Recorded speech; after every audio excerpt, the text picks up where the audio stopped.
Bueno, pues bienvenidos a esta sesión de tarde de proyectos de musealización y divulgación. Vamos a empezar con una presentación que correrá a cargo de Sara Muscuso y Rosana Plaorkin, Il Parco Storico e Archeologico di Sant'Antioco verso un sistema integrato per la valorazione del patrimonio urbano. Ringraziamo gli organizzatori per l'ospitalità, ma anche per aver inserito all'interno del programma per la prima volta nella storia del congresso una sessione dedicata ai musei e ai progetti di musealizzazione e di divulgazione.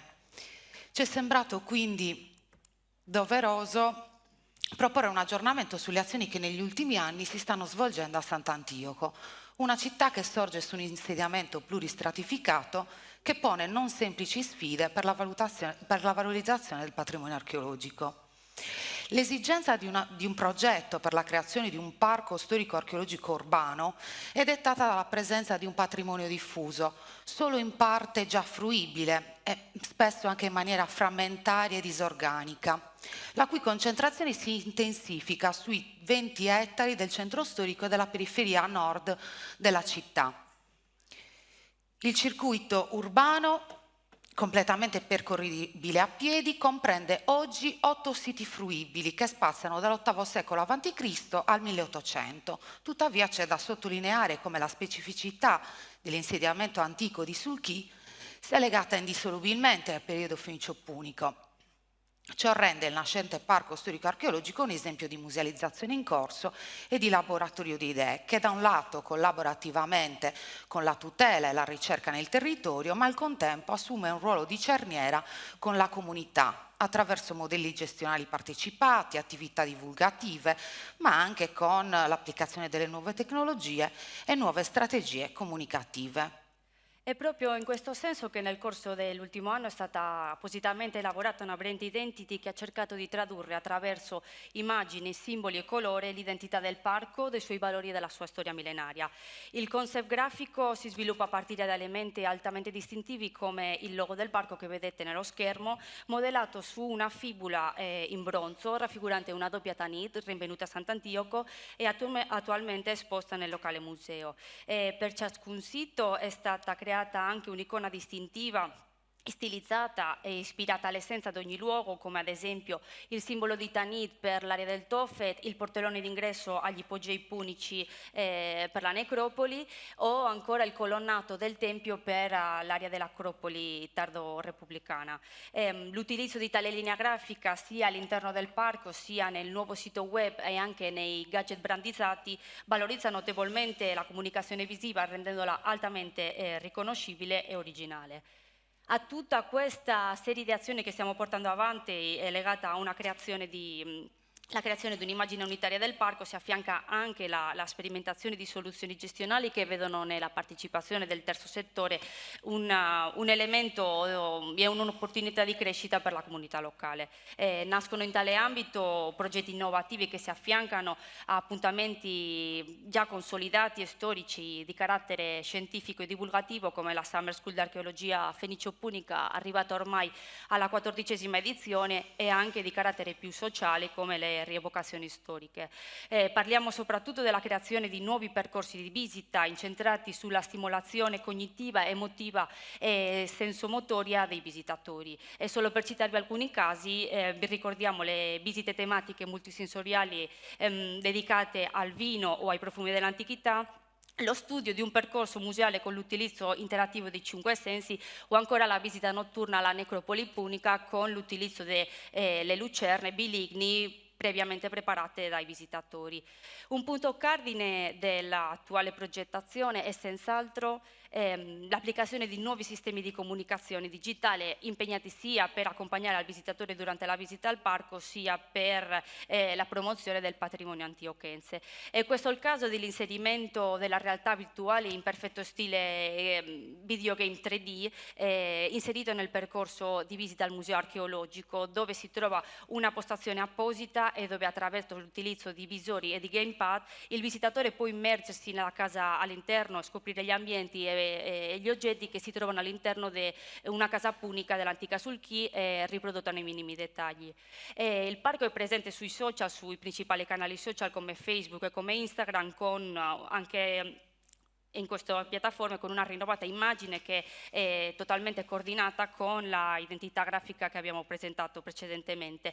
Questa nuova digital strategy, ha consentito già fin dal primo mese del restyling registrare un marcato incremento delle utenze e delle interazioni.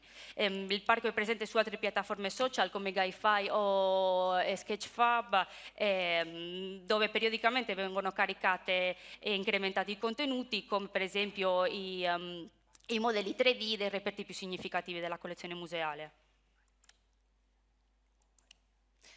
Passando agli interventi di ampliamento e riqualificazione del parco, ai 6 siti regolarmente aperti al pubblico si sono aggiunte nel 2021 2 ulteriori aree estremamente significative per la storia dell'insediamento e non più fruibili da oltre un ventennio. Nello specifico parliamo della necropoli monumentale di età punica e dell'adiacente acropoli di età tardo-repubblicana. Nel primo caso con la creazione di un percorso di visita dotato di una struttura modulare amovibile in grado di adattarsi alle diverse pendenze del tufo e ospitare al suo interno l'impianto di illuminazione dell'intero circuito. Si tratta di un sistema autoportante dotato di un meccanismo interno di tiranti che garantisce la totale integrità del banco roccioso. La medesima soluzione progettuale è stata adottata per l'Acropoli, anche se riqualificata e dotata di un impianto di illuminazione notturno. In entrambi i casi la visita è corredata da un sistema di supporti didattici, provvisti tra le altre cose di appositi apparati illustrativi che consentono una ricostruzione visiva delle fasi romane di rifunzionalizzazione dell'area, di più complessa interpretazione per il visitatore. Le attività di ricerca del parco in un'ottica di implementazione dell'offerta culturale si muovono inoltre negli ambiti della ricerca scientifica finalizzata all'incremento delle conoscenze ma legata soprattutto a specifici processi diagnostici. È il caso del possibile ampliamento futuro del percorso di visita di quest'area che attualmente vede attivi 2 diversi cantieri gestiti rispettivamente dalla Soprintendenza Archeologica e dal Comune di Sant'Antioco, entrambi impegnati in un meticoloso processo diagnostico su un nucleo di sepolture riconducibile all'aristocrazia punica del V secolo a.C. Il cantiere comunale, impegnato nella nota tomba con pilastro centrale dotato di altorilievo egitizzante, scoperta da Paolo Bernardini nel 2002, si è focalizzata sulle analisi legate alla tenuta strutturale del sepolcro, le quali, a partire dalla caratterizzazione geofisica del banco roccioso, offrono numerosi spunti utili per gli interventi conservativi su tutta l'area. Molto sinteticamente ci riferiamo alla realizzazione del rilievo laser scanner, all'applicazione del metodo geoelettrico con la tomografia, ma anche al metodo sismico passivo e chiaramente all'impiego del georadar. Indagini che hanno consentito una considerevole raccolta di dati indispensabile per una valutazione degli interventi strutturali sul sepolcro, verosimilmente già lesionato in antico. Particolarmente complessa è stata inoltre l'analisi interna dell'ipogeo dell'apparato decorativo a partire dalla mappatura del degrado. Si sono applicate differenti tecniche di indagini come la termografia all'infrarosso. È successo qualcosa? Oh.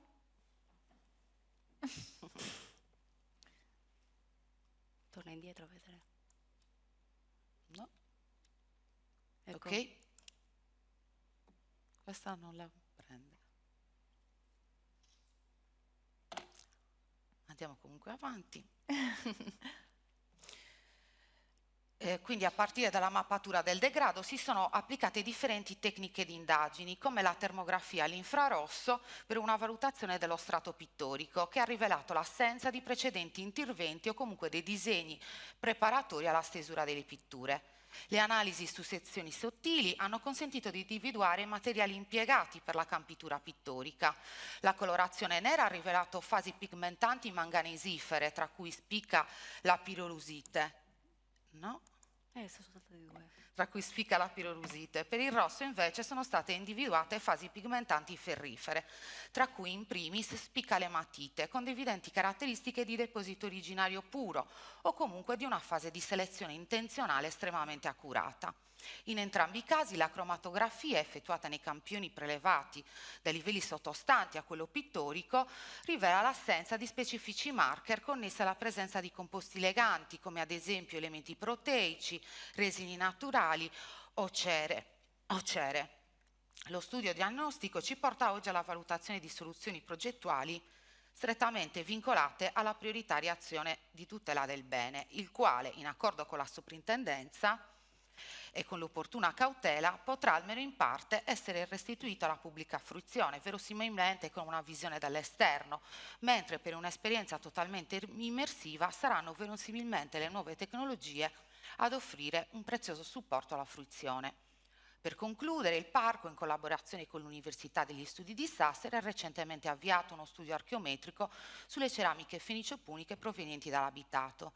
Si tratta di un'attività che consente di approfondire le conoscenze sul sito, ma è importante il fatto che queste rientrino all'interno di un più ampio e ambizioso progetto di cui non potremo mai vedere le immagini, che prevede il consolidamento e la musealizzazione dell'antico abitato, l'area conosciuta con il nome di Cronicario, un sito fondamentale per la storia millenaria della città. Si tratta di una piccola area di 1000 metri quadrati nel cuore dell'attuale cittadina.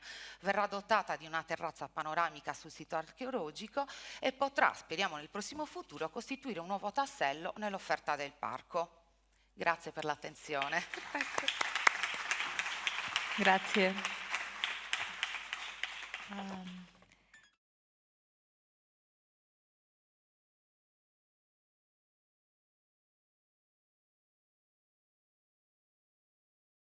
La siguiente será una presentación a cargo de Lourdes Prados Torreira, María Elena Sánchez Moral y Alba Comino Comino, una nueva mirada con perspectiva de género a las salas de arqueología púnica del Museo Arqueológico Nacional. Buenas tardes y me sumo al agradecimiento y las felicitaciones al comité organizador. Nuestra comunicación se enmarca... Nuestra comunicación se enmarca en el proyecto de investigación interdisciplinar que engloba diferentes áreas temáticas vinculadas con la arqueología, la museología, la educación y el género y se titula Reinventando los museos de arqueología y antropología, la visibilización de los grupos marginados por la historia, construyendo una sociedad igualitaria. Su principal objetivo es hacer visibles en los museos de arqueología y antropología a los grupos que tradicionalmente han sido olvidados por la investigación, entre los que destacan la infancia, la senectud, las mujeres o la construcción de otras identidades de género. De este modo se pretende contrarrestar un discurso androcéntrico, eurocentrista y patriarcal con el fin de generar una educación accesible y más igualitaria. En este sentido, en nuestra comunicación no solo pretendemos encontrar un equilibrio en la representación de mujeres en las salas 10 y 15 del Museo Arqueológico Nacional, sino también reivindicar su papel en las sociedades fenicio-púnica. Somos conscientes de las particularidades de la colección del MAN, ya que las piezas proceden de intervenciones arqueológicas antiguas vinculadas al anticuariado. Este hecho implica una primera selección no inocente, marcada por la arqueología de la época, que priorizaba unos objetos en detrimento de otros, al tiempo que proyectaba en el pasado la sociedad del momento. A continuación, vamos a centrarnos en las salas del MAN que narran la presencia fenicia y púnica en la península ibérica. Hemos llevado a cabo el análisis de los textos de las cartelas, los objetos expuestos en las vitrinas, las imágenes que ilustran el discurso expositivo y las explicaciones de las audioguías, sin olvidarnos de las unidades didácticas asociadas a estas salas. Entre los diferentes factores que hemos analizado, queremos llamar la atención sobre la invisibilización de las mujeres. Este hecho está estrechamente relacionado con los relatos sobre el origen de la humanidad o las proyecciones del pasado, donde a las mujeres se les suele atribuir papeles secundarios o pasivos. No es una problemática nueva, ya que desde el año 2000 existen numerosos artículos centrados en evidenciar la falta de visibilidad de las mujeres en los discursos expositivos, como los ya clásicos trabajos de Hornos y Risquet, Querol, Izquierdo, López y Prados, etc. Progresivamente, la investigación ha puesto de manifiesto la necesidad de incorporar las actividades de mantenimiento a los discursos museológicos. De este modo, es posible seleccionar objetos relacionados con aquellas actividades indispensables para el desarrollo y la subsistencia de cualquier sociedad. Y no nos estamos refiriendo solamente a actividades vinculadas al parto, al amamantamiento o los cuidados, sino también a la preparación del cadáver, a la elaboración de los alimentos para los banquetes funerarios, a la medicina tradicional o al hilado, tejido y tintura de telas. Ahora vamos a centrar nuestra atención en las imágenes que ilustran el discurso museográfico, ya que constituyen una herramienta de interpretación y comunicación muy efectiva para explicar aspectos económicos, tecnológicos, rituales y de mantenimiento del grupo, poniendo de manifiesto los sectores de población participantes en dichas actividades, así como las relaciones entre ellos. Hemos utilizado el test de Baeza desarrollado por Paloma González Marcén, Marina Picazo y María Cacheda en el marco del grupo de investigación Past Women. Este test establece varios criterios de análisis, como por ejemplo evitar la representación estereotipada de sexo, género, edad y etnia, o documentar de forma rigurosa el contexto, la tecnología y la cultura material.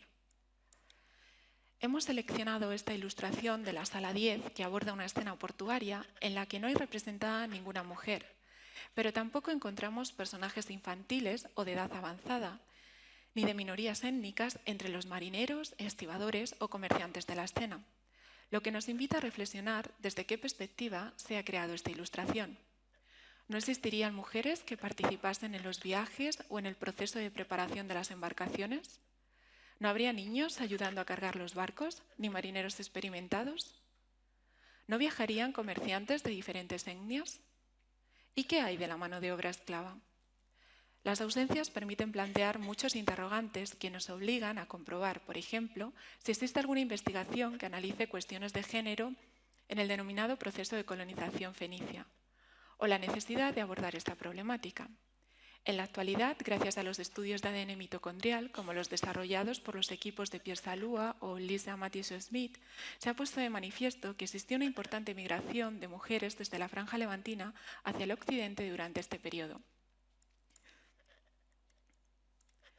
En esta imagen de la sala 15 observamos una escena funeraria donde hay representadas 3 mujeres y 3 hombres durante el ritual de la deposición del cadáver en el sepulcro. Las investigaciones de Ana Delgado, Meritxell Ferrer y Aurora Rivera han evidenciado el importante papel de las mujeres en los rituales funerarios fenicio-púnicos, ya que enfatizan su participación en la preparación del cadáver a través de su limpieza, afeitado y unción con aceites, sin olvidar que las mujeres también se ocupaban de las lamentaciones de carácter ritual, la selección de los objetos del ajuar o la elaboración de los alimentos del banquete funerario. Al aplicar el test de Baeza, reparamos que si bien existe una representación cuantitativa equilibrada entre hombres y mujeres, una vez más el protagonismo es para ellos que realizan la acción, mientras que ellas muestran una actitud pasiva y transmiten la sensación de abatimiento. Así se proyecta una imagen estereotipada de las mujeres situadas en un segundo plano y caracterizadas por su emotividad. A continuación, vamos a plantear una serie de propuestas para atenuar la problemática expuesta. En primer lugar, nos parece necesario reivindicar el papel activo de las mujeres, tanto en las tareas de mantenimiento asociadas a la preparación de alimentos o al cuidado de los miembros infantiles, ancianos o enfermos de la comunidad, como en actividades económicas, ya sea la recolección de materias primas, el comercio de productos agrícolas o la confección artesanal de objetos cerámicos o tejidos. En relación con la producción textil, el proyecto PROCON, de University of Cambridge, ha puesto en evidencia que la elaboración y el consumo de textiles está en el centro de cambios fundamentales en la economía y las relaciones sociales. La participación de las mujeres en esta actividad productiva, ligada al ámbito doméstico, está documentada por la arqueología y las fuentes escritas, como argumenta Beatriz Marín Aguilera, por lo que planteamos la posibilidad de incluir en alguna vitrina fusayolas, pesas de telar o restos de conchas múrex para la producción de púrpura, como los hallados en el Cerro del Villar, Villaricos o Adra y estudiados por Enrique García Vargas. Además, es importante incidir en la transmisión del conocimiento de esta tecnología de generación en generación, lo que podría ilustrarse con una imagen en la que aparecieran representados distintos géneros, diferentes edades, etnias y grupos sociales, compartiendo información sobre los procesos implicados en la producción textil. En cuanto a la participación de las mujeres en los rituales funerarios, proponemos incluir un código QR en la vitrina dedicada a la arqueología de la muerte que redirija a un vídeo subtitulado o en lenguaje de signos y que exponga las diferentes actividades del ritual funerario fenicio-púnico en el que las mujeres tendrían un papel destacado. Por otra parte, sería interesante llevar a cabo un análisis de ADN mitocondrial de los restos óseos atribuidos a tumbas femeninas que se hayan conservado de las necrópolis representadas en las salas 15 del MAN, con el fin de determinar si hubo mujeres que participaron en los viajes del denominado proceso de colonización fenicio-púnica. Finalmente, proponemos incluir en una estación tiflológica un amuleto de Tueris de los hallados en la necrópolis de Puigdemolín, ya que esta divinidad se vincula a la protección de los embarazos, partos y el amamantamiento, así como la reconstrucción de un collar de cuentas de pasta vítrea asociado a la indumentaria femenina y algún recipiente de cerámica de cocina para la preparación de alimentos. A modo de conclusión, consideramos que los museos arqueológicos deben jugar un papel esencial en la revisión de contextos históricos, ofreciendo nuevos planteamientos sobre sus colecciones. Así, nuestra propuesta intenta ser una crítica constructiva con el fin de crear discursos museográficos inclusivos, ya que los museos son centros de transmisión de la memoria de las comunidades y, por tanto, se convierten en una herramienta básica para la educación en igualdad. Muchas gracias.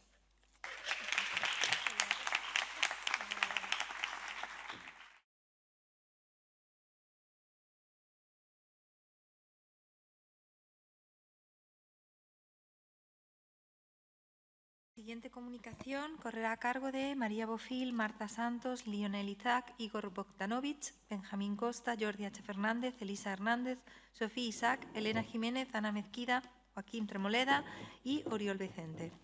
La exposición virtual del proyecto euroregional Intermedit, Puente entre Culturas, una ventana a las redes de intercambio entre fenicios, griegos e indígenas en el Mediterráneo antiguo. Bien, gracias, Elena. Bien, el proyecto que os presentamos, titulado Intermedit, el intercambio mediterráneo en la antigüedad, Puente entre Culturas, nace de la convocatoria de proyectos culturales organizado por la Euroregión Pirineos Mediterránea en el 2018. De hecho, una parte del proyecto, la exposición virtual, la tenéis instalada en el hall del Congreso, así que os invitamos a visitarnos si no lo habéis hecho ya. Para llevar a cabo este proyecto nos asociamos 3 entidades, una de cada una de las regiones que participan de esta euroregión. La Asociación de Amigos del MAEF por parte de las Islas Baleares, la Asociación de Amigos del Museo de Empúries, Untiquesquen por parte de Cataluña y el Museo Iopidum d'Enserun de la Occitania francesa a través del Centro de Monumentos Nacionales de Francia. Lógicamente, para llevarlo a cabo, nos sumamos también los técnicos de los museos mencionados en colaboración con el Laboratorio de Humanidades Digitales de la UAB. Nuestro propósito inicial fue el de crear un espacio de confluencia en el cual poner en valor el origen de la conexión milenaria que mantienen estas 3 regiones a través de su patrimonio arqueológico de época antigua. Se tomaron como referentes 3 yacimientos ampliamente estudiados de cada uno de los territorios y que son testimonios excepcionales de las culturas fenicia, griega e indígena. Además, marcamos el principal eje de nuestro proyecto en las conexiones e intercambios culturales y comerciales que mantuvieron estas 3 culturas en el Mediterráneo occidental. La acción central del proyecto iba a ser una exposición temporal en la cual poder materializar ese espacio de confluencia entre las 3 regiones en época antigua. Sin entrar en detalles, puesto que visitaréis mañana el Puig des Molins en la ciudad de Ibiza, se trata de una de las necrópolis fenicio-púnicas más extensas y mejor conservadas, por lo que fue incluida en la lista de Patrimonio Mundial de la UNESCO. Como veis, los abundantes y ricos ajuares del Puig des Molins evidencian el papel que tuvo Ibiza como centro receptor y redistribuidor de mercancías procedentes de muchos puntos del Mediterráneo: cerámica ática, etrusca, ungüentarios de pasta vítrea, joyas, cáscaras de huevo de avestruz, entre tantos otros, así como también de sus propios productos. Por su parte, Ampurias, Emporion, la colonia griega más importante de la península ibérica, no solo tuvo un rol protagonista en las redes comerciales griegas del Mediterráneo occidental, sino que también sus relaciones directas con las poblaciones indígenas de este área contribuyeron al desarrollo y singularidad de la denominada cultura íbera. Y en tercer lugar, el Oppidum Denserum, en la actual Occitania francesa, se desarrolló como un cruce entre civilizaciones y relaciones comerciales, tanto marítimas como terrestres, por parte de celtas, etruscos, íberos y griegos. La riqueza de sus ajuares en su necrópolis nos informa sobre el papel de Denserum en la geopolítica de la región. En las imágenes veis algunas de sus importantes series de cerámica griega, ibérica o celta, así como armamentos datados entre el 530 y el 200 a.C.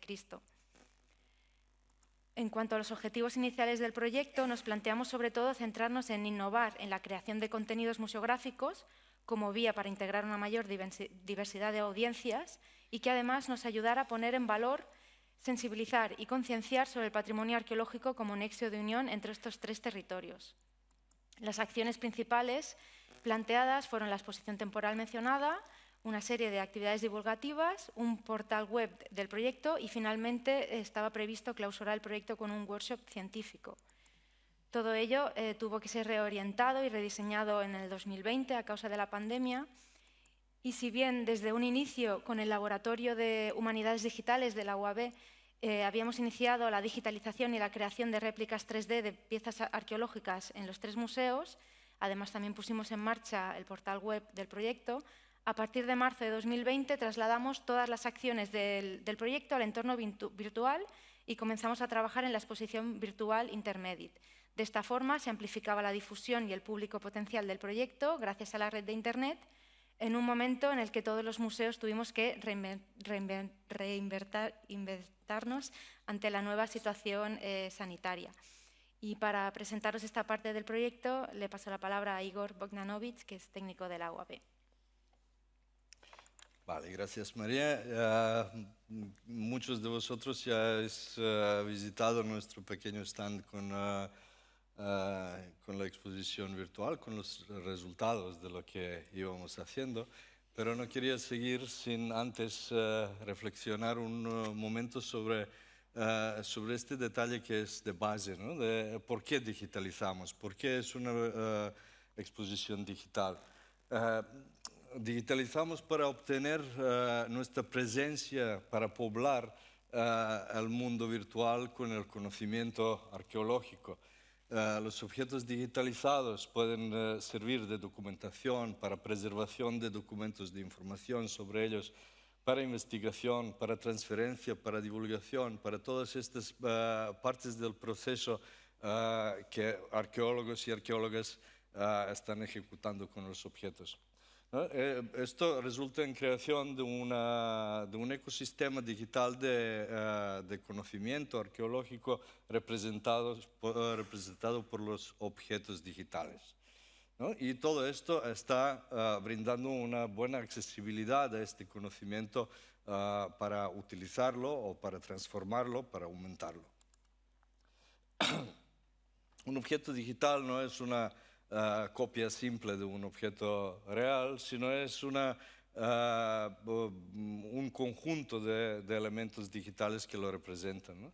Aquí tenemos primero un objeto físico que tenemos que someter al proceso de adquisición digital de los datos 3D, que normalmente se dice digitalización y allá se acaba, pero la digitalización supone un poco más de cosas, ¿no? De adquisición obtenemos un modelo 3D y si a este modelo le añadimos los datos, metadatos, ontologías, identificador de su presencia definitiva y permanente en la red, entonces sí que obtenemos un objeto digital que nos puede dar un cierto conocimiento. Desde el modelo 3D lo podemos imprimir, de impresión podemos crear reproducciones y de estas reproducciones también podemos facilitar un conocimiento que también retroactivamente influye a la reproducción. Pues aquí hemos hecho una adquisición de datos 3D con escáneres láser de luz estructurada, que es un proceso bastante sencillo. Lo hemos hecho en una buena parte con los estudiantes de Máster de Humanidades Digitales de Universitat Autónoma de Barcelona. Así que hemos cumplido dos objetivos: formar a la gente en uso de estas tecnologías y además hemos hecho un trabajo para un proyecto, ¿no? Después después de adquisición de datos, tenemos que modelar estos datos porque nunca salen limpios y definitivos, pues se han de crear modelos adecuados. Todos los objetos están escaneados en una máxima resolución, con máxima calidad, para que después de estos objetos podamos extraer los elementos que podemos utilizar para diferentes fines, ¿no? Una máscara con 1.396.000, etcétera, triángulos en una realidad virtual no puede ir tan pesada, lo que he explicado a mucha gente de vosotros que habéis pasado por nuestro stand. Pues de estas adquisiciones 3D salen unos modelos que tienen una alta precisión de dimensiones y de características, así que se pueden utilizar para la investigación. La fase de impresión era la fase cuando todavía estábamos intentando hacer una exposición itinerante con las piezas reproducidas en una maleta, pero ahora vamos reprendiendo esta impresión para crear colección de reproducciones que tenemos aquí. La exposición virtual está creada en el programa Unity, ayudados por la empresa VR All Art, y estas son un poco las imágenes de esta exposición, que todavía está en una fase beta, que todavía no está acabada, pero pronto será online, pronto será accesible a todo el mundo que sea interesado. Queda más trabajo a relacionar conocimiento real con los objetos expuestos, y esto supongo que vamos a desarrollar en unas próximas fases. Pues gracias. Perfecto. Muchísimas gracias.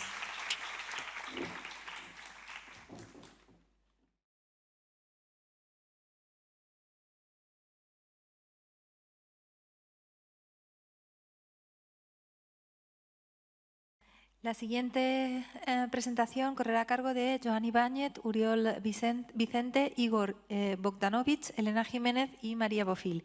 Immergir-se al món fenicio-púnic, realitat augmentada per a divulgar el patrimoni de la necròpolis del Puig dels Molins. Idiza.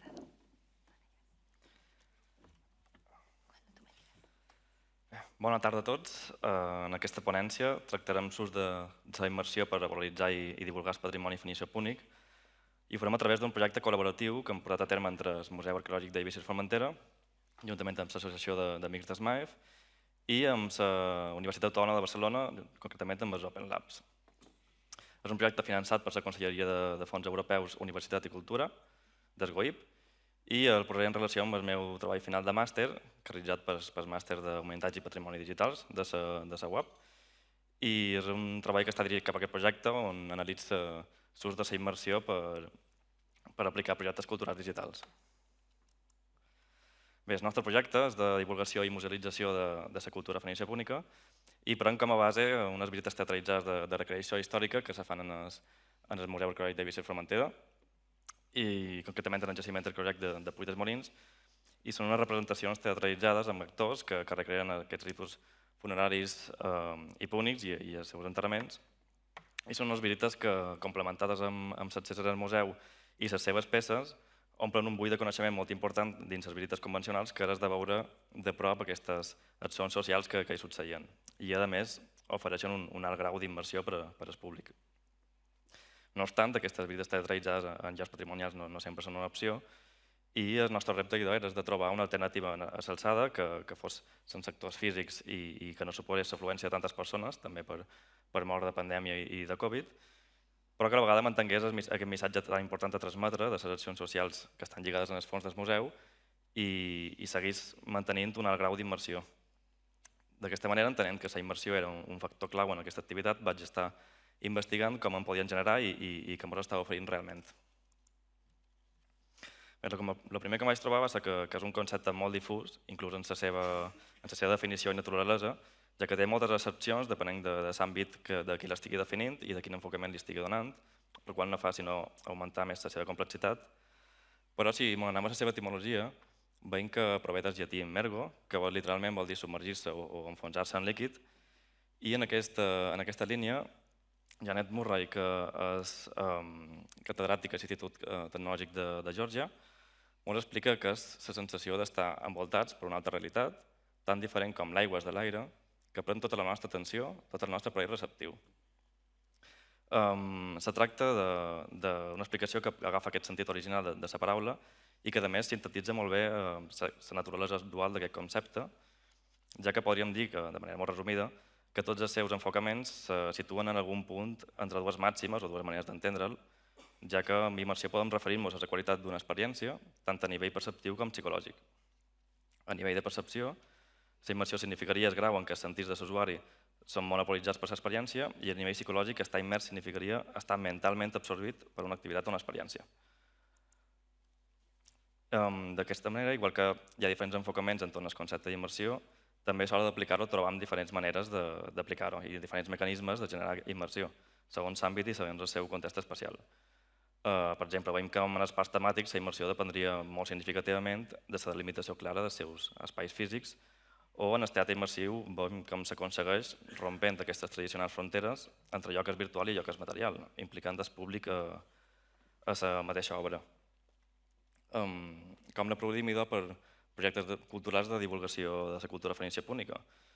I de la resposta és que depèn, ja que en un projecte de divulgació de la història fenícia púnica no sempre tenim un espai predefinit, podem estar parlant d'una recreació històrica a l'aire lliure com d'una exposició temporal a l'interior d'un museu. Per tant, el que hem de fer primer és valorar la immersivitat del nostre espai, on aquí seria la qualitat per generar immersió d'un espai, i a més adaptar-nos al nostre context, a quina activitat volem fer i quin missatge volem transmetre, i a partir d'aquí ja decidim si ho fem amb tecnologia o sense tecnologia.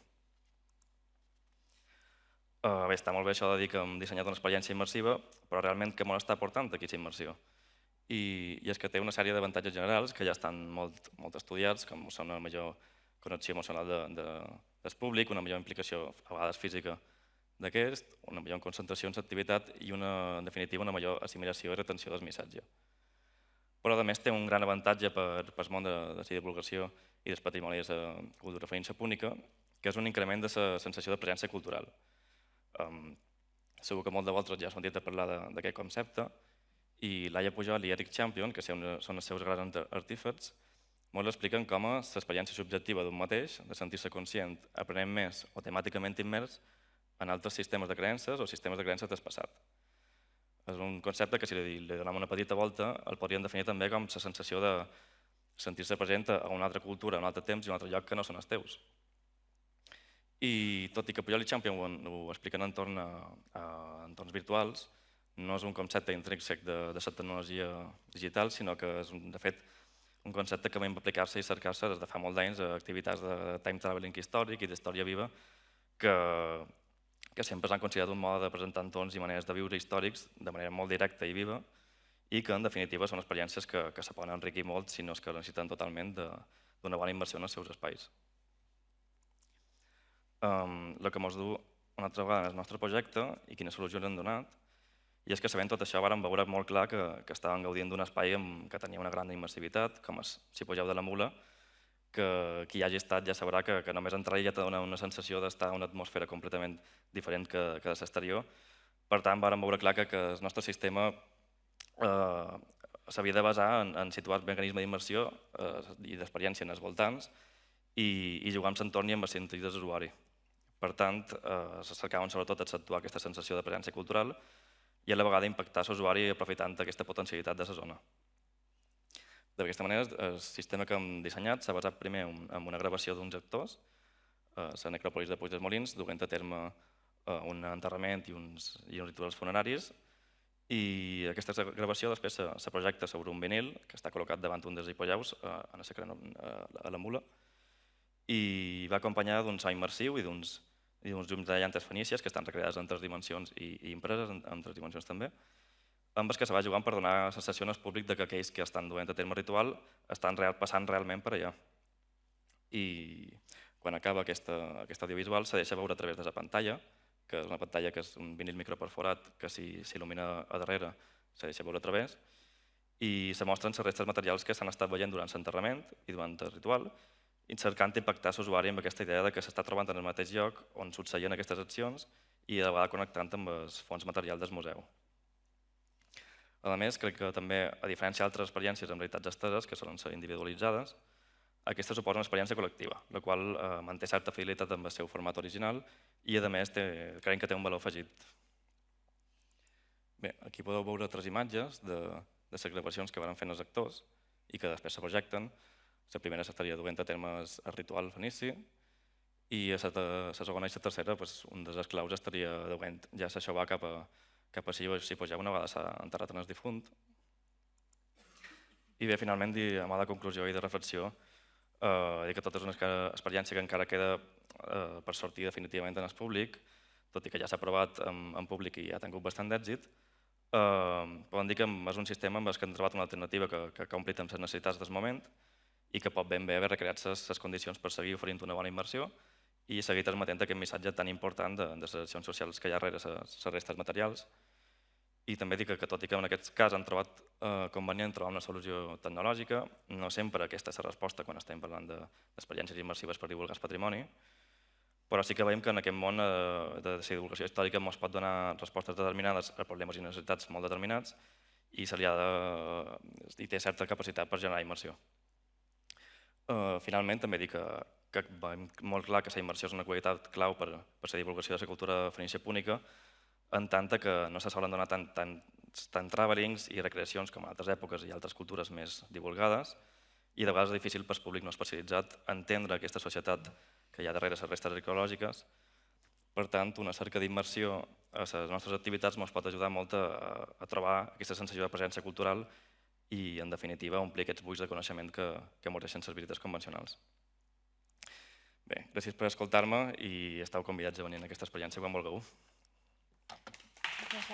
Fantàstica.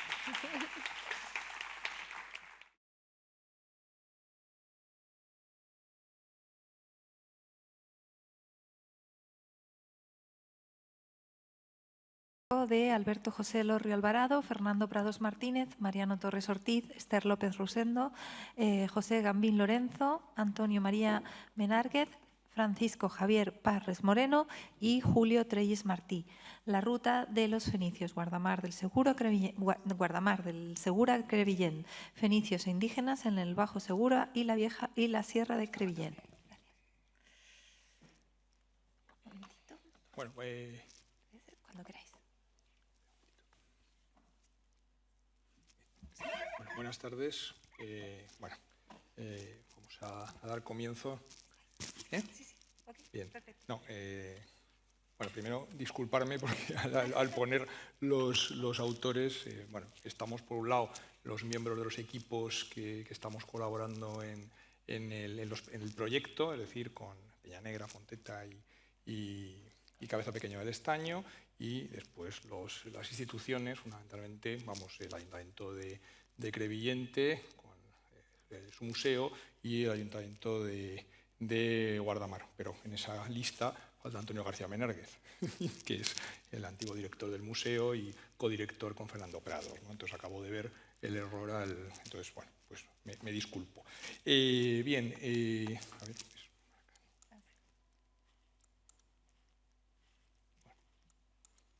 ¿estamos bien?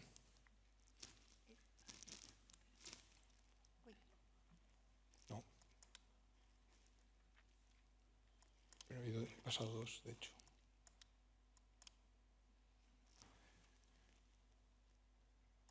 ¿Dónde tengo que apuntar? Hacia la luz. Tú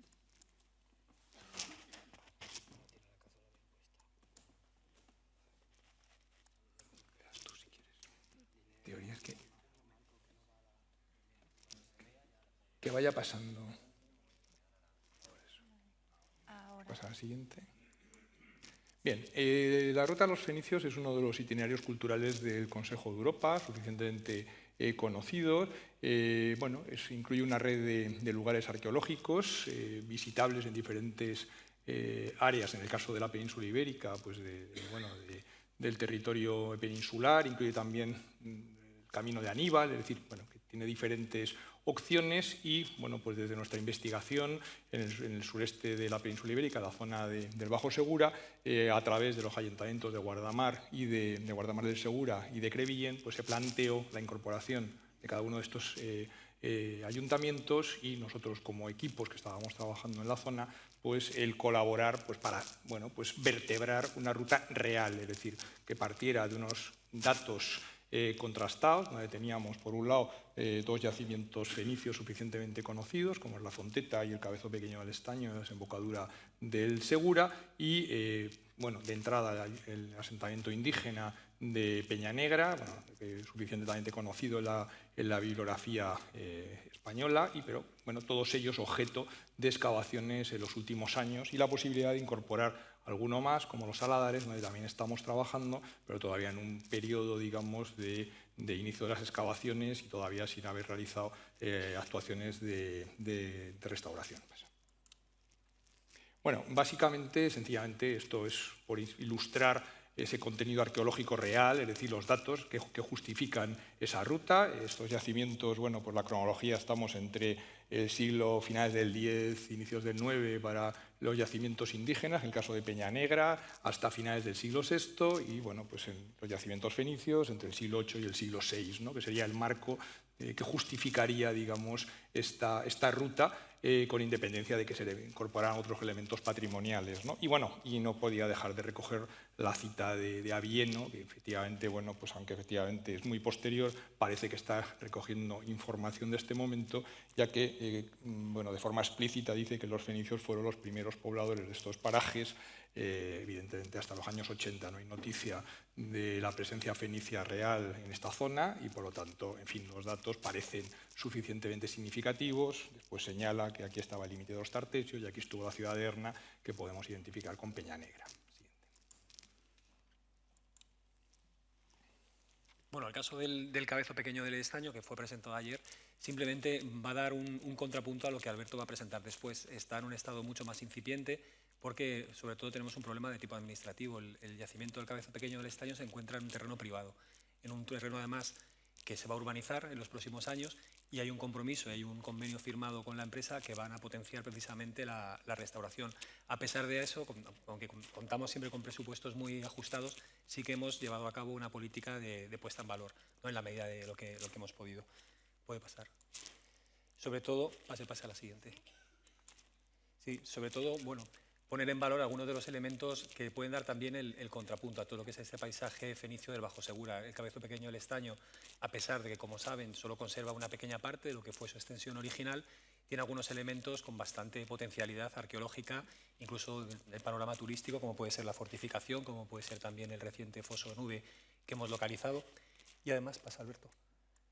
Además, le da sobre todo el contrapunto a lo que van a ver a partir de ahora. Dos paisajes muy diferentes, el paisaje de Peña Negra, que es un paisaje de montaña, porque creo que también el discurso patrimonial y turístico tiene que englobar todo, lo que es el registro, lo que es el patrimonio arqueológico, pero también el patrimonio natural, que es espectacular en esta zona de la desembocadura del Segura. Y el Cabezo Pequeño del Estaño ofrece un paisaje intermedio, un paisaje de huerta en la actualidad, que también es un recurso turístico de primera mano y un recurso también desde el punto de vista de las actividades de aire libre, culturales o de familia, en todo caso. Así que quédense con estas imágenes, con esos primeros trabajos de restauración, con el vallado del foso, la consolidación del foso, la malla coco para evitar la erosión. Como ven, un estado muy incipiente, pero que se está trabajando y esperamos que en los próximos años pues, podamos traer algo un poco más espectacular. Te dejo la palabra, Alberto. Bueno, la Fonteta es un yacimiento suficientemente conocido. Las excavaciones de entre el 96 y el 2002 pues permitieron identificar una serie de sectores y en 2018, con objeto de la musealización del yacimiento, lo que se hizo es una nueva actuación que nos permitió, digamos, pues primero unir los sectores que estaban como dos islas separadas y sobre todo tener una interpretación global de ese sector suroriental del yacimiento. Bueno, esto es el resultado final, donde tenemos unos 90 metros lineales de muralla y nuevos datos. Bueno, y arriba es una infografía, evidentemente lo que conocemos de Fonteta es muy poco, es un sector muy periférico, pero sí esa idea de que efectivamente hoy está sumergido entre dunas y realmente no ves el entorno de lo que debía ser en torno al siglo VII, cuando estaba en pleno funcionamiento, ¿no? Digamos, la fase arcaica es la que ha quedado oculta, que es un problema de estas musealizaciones. Se ha optado por lo más vistoso, que es la fase Fonteta reciente. En fin, nosotros teníamos nuestras propuestas, como algún barrio exterior que se podía haber musealizado y que creo que se debería hacer, porque el visitante no entiende el discurso cuando le estamos explicando que debajo de esta ciudad hay una ciudad más grande, que en fin, con la muralla se reduce, porque eso es muy complejo de entender.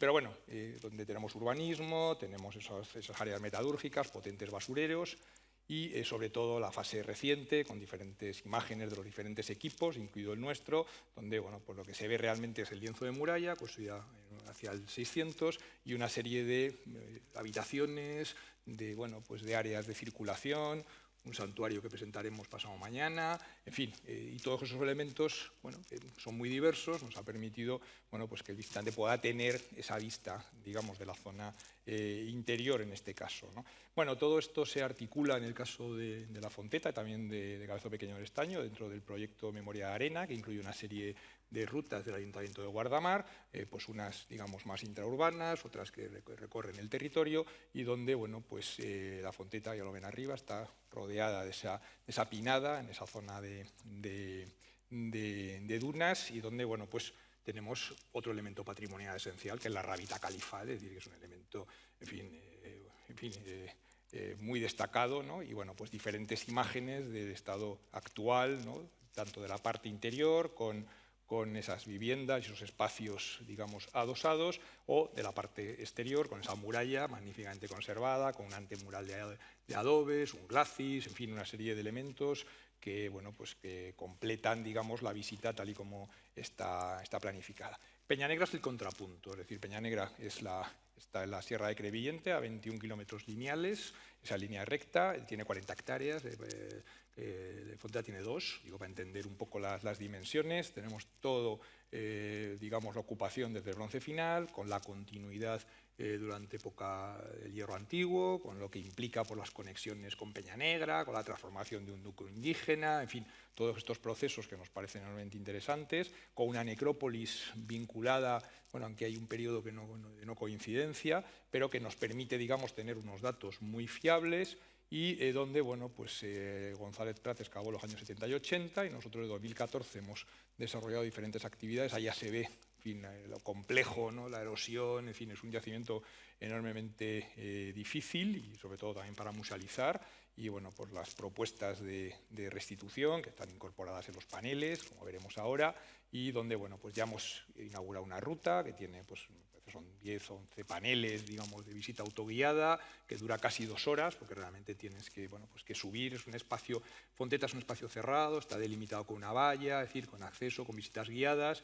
Peñanegra es un acceso libre, porque está en medio de la sierra y mucha gente, digamos, que sube como actividad de senderismo y, por lo tanto, ni se planteó la opción de cerrarlo, porque eso hubiera sido costosísimo y aparte de generar un problema serio incluso al medio ambiente, ¿no?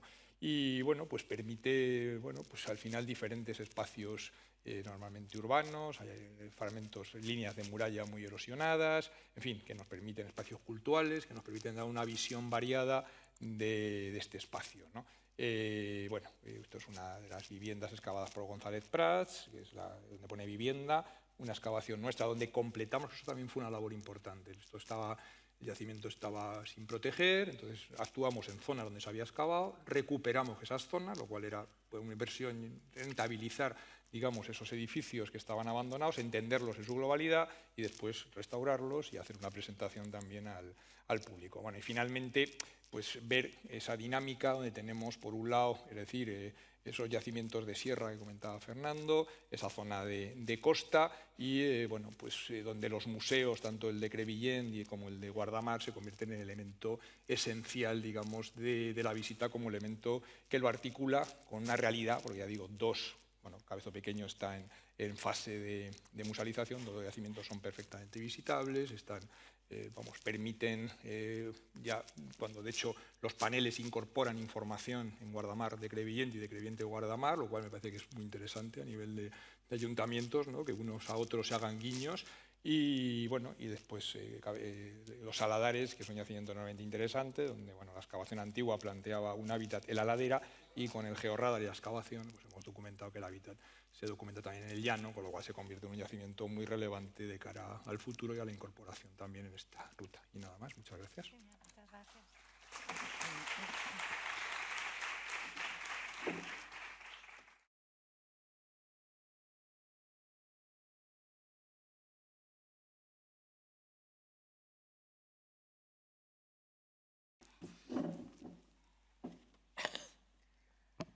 Bueno, la siguiente comunicación corre a cargo de Pablo Sicre González y Paloma Bueno Serrano.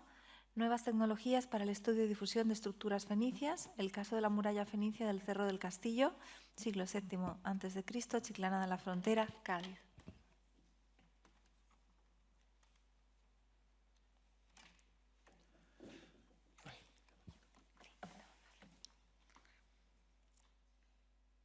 Bueno, pues buenos días.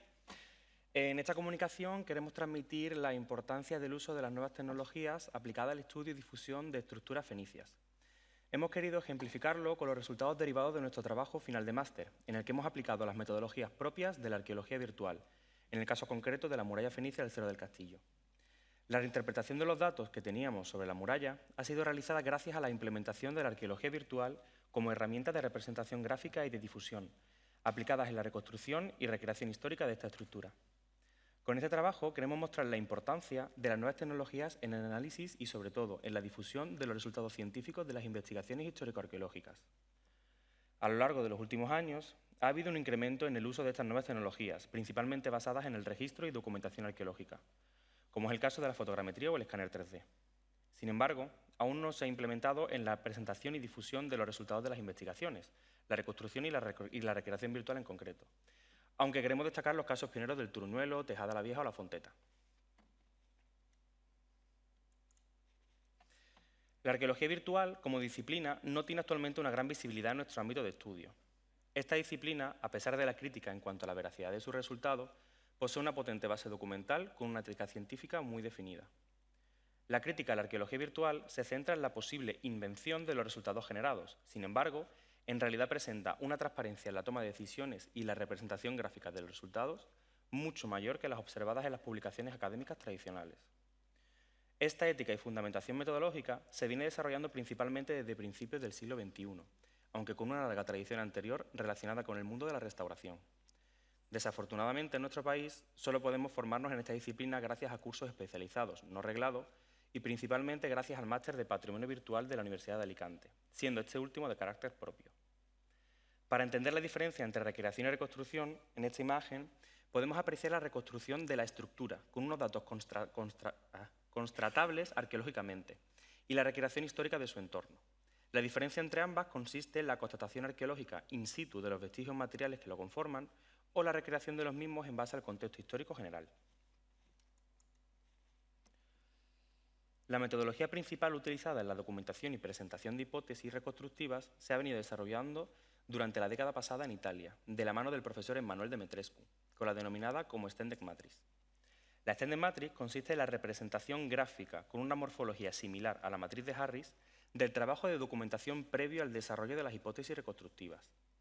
Esta información, como podemos ver en la diapositiva, se integra en la secuencia estratigráfica, reconstruyendo estratos y estructuras. La innovación de esta metodología consiste en el desarrollo de una serie de nodos que recogen toda la información, gracias a la cual se articulan las hipótesis reconstructivas que se consideren. La documentación en este tipo de estudios ya no solo se reduce a la recopilación bibliográfica, sino a la toma de datos fotográficos y fotogramétricos que sirvan para plantear las hipótesis.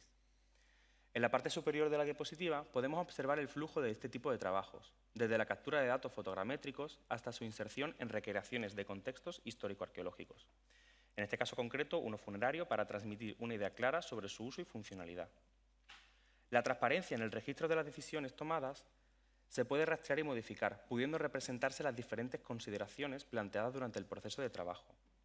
En la parte inferior apreciamos la aplicación metodológica de la Extended Matrix a dos casos prácticos. Uno de ellos sobre la reconstrucción histórica en base a paralelos o hallazgos cercanos. El segundo de ellos plantea dos hipótesis reconstructivas válidas que se registran en la Extended Matrix, pero que no pueden desarrollarse en el trabajo 3D, quedando elegida una de ellas, sin descartar la posibilidad y compatibilidad de otras interpretaciones. La Extended Matrix se complementa perfectamente con otras metodologías de registro o representación gráfica. En el caso del registro de las unidades reconstructivas implementadas, la ficha de unidades reconstructivas desarrollada por Jaime Molina Vidal y por Francisco Javier Muñoz Ojeda se articulan como una potente herramienta complementaria a la Extended Matrix. Por otra parte, la escala de evidencia histórico-arqueológica, desarrollada por Pablo Aparicio Resco, se utiliza para la representación gráfica de los resultados. Esta no es más que una evolución y actualización de la primigeria escala conocida como Byzantium 1200. Esta escala de evidencia la podemos observar aplicada al caso concreto de nuestro estudio, sobre la muralla fenicia del Cerro del Castillo. En estas infografías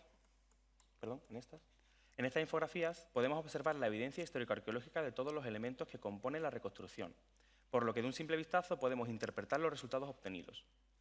Toda esta metodología de trabajo tiene como resultados un apartado documental que registra toda la información consultada y todas las decisiones adoptadas, además de representar gráficamente la evidencia histórica de las hipótesis reconstructivas. Todo este trabajo ha tenido como fin último la difusión del patrimonio material y del proceso constructivo de la muralla. Hemos desarrollado infografías de cada etapa del proceso. En ellas, de forma didáctica y para todos los públicos, podemos apreciar los diferentes momentos de construcción de la estructura, prestando especial atención a los trabajos concretos en torno a ella. ¿El vídeo?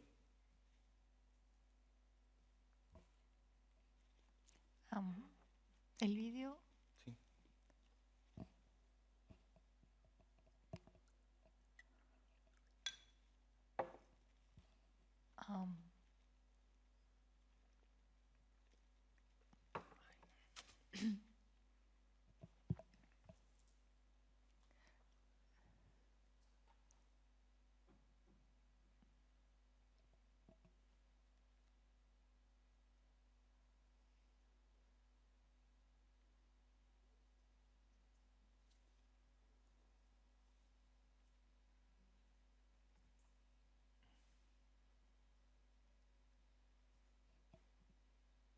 Cosas del directo. Es que soy la única persona que presenta un vídeo en el Congreso. Sí, perdón, No estaba previsto. es la primera de estas, así que ahí va, genial. Perfecto. Todas las metodologías comentadas han sido utilizadas en el trabajo que hemos desarrollado sobre la muralla fenicia del Cerro del Castillo. El objetivo de este trabajo no solo ha consistido en desarrollar una hipótesis reconstructiva de base científica sobre su estructura, sino también en recrear el entorno geográfico ideal de su construcción.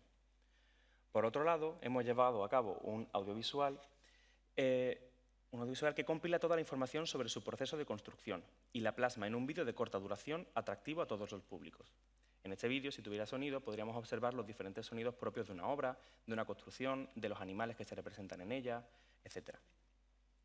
El objetivo de las investigaciones científicas que todos llevamos a cabo necesariamente debe de transmitirse al público en general y no quedarse solo en el ámbito académico. Bajo nuestro punto de vista, la mejor forma de difundir nuestras investigaciones y, en definitiva, el patrimonio histórico-cultural fenicio-púnico es con la implementación de este tipo de disciplinas en el proceso de investigación y difusión. Desde hace ya varias décadas hemos sido conscientes de la necesidad de generar equipos multidisciplinares en el desarrollo de nuestras investigaciones, pero estos equipos no se deben de quedar relegados al ámbito histórico-arqueológico, ya que, en esencia, realizamos las investigaciones oportunas para generar una transferencia del conocimiento de las sociedades del pasado a la ciudadanía en general. Por ello, consideramos de gran importancia la inserción del personal formado en arqueología virtual para desarrollar proyectos de difusión atractivos y que implementen las nuevas tecnologías, tanto las que hemos plasmado en esta comunicación como las venideras. Gracias. Genial. Muchas gracias.